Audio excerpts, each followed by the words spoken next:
الله الله الله الله। সর্বশ্রেষ্ঠ কে? হযরত ওসমান রাদিয়াল্লাহু তাআলা আনহু হতে বর্ণিত আছে, হুজুর পাক সাল্লাল্লাহু আলাইহি ওয়াসাল্লাম ফরমায়াছেন, তোমাদের মধ্যে ওই ব্যক্তি সর্বশ্রেষ্ঠ যিনি কোরআন শরীফ স্বয়ং শিখিয়াছেন এবং অপরকে শিক্ষা দিয়াছেন। বুখারী। কোনো রিওয়ায়াত অনুসারে হাদিসের এই অর্থ হয় যে ওই ব্যক্তি সর্বশ্রেষ্ঠ যিনি কোরআনে পাক শিখিয়াছেন অথবা শিক্ষা দিয়াছেন। এমত অবস্থায় উল্লেখিত ফজিলত ও মর্যাদা শিক্ষা করা এবং শিক্ষা দেওয়া উভয় কাজের প্রত্যেকটি দ্বারাই হাসিল করা যাইবে। শিক্ষা করা এবং শিক্ষা দেওয়া উভয় কাজ একসঙ্গে হওয়া জরুরি নয়।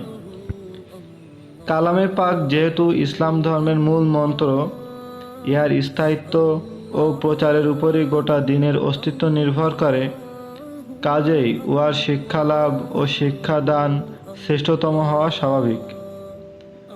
উহার প্রকারভেদ বিভিন্ন রকম হইতে পারে।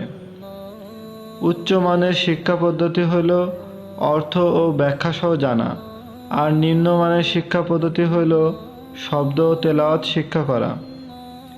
অন্য হাদিসে হুজুর আকরাম সাল্লাল্লাহু আলাইহি ওয়াসাল্লাম বলেন, যে ব্যক্তি কোরআন শরীফের এলেম হাসিল করিল এবং এই নিয়ামত হইতে বঞ্চিত ও অপর শিক্ষা শিক্ষিত যে কোনো ব্যক্তিকে নিজ হইতে অধিকতর মর্যাদাসম্পন্ন মনে করিল, সে যেন তাহার উপর প্রদত্ত আল্লাহর নিয়ামতের অবমাননা করিল।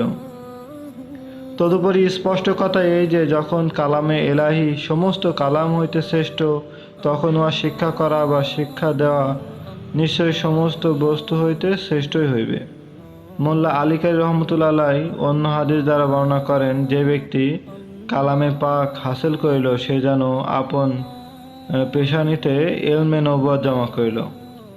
হযরত সহল তস্তরি রহমতুল্লাহ আলাইহি বলেন, আল্লাহ পাকের সহিত মহব্বতের নিদর্শন হইল এই যে তাহার কালামের মহব্বত অন্তরে পয়দা হওয়া।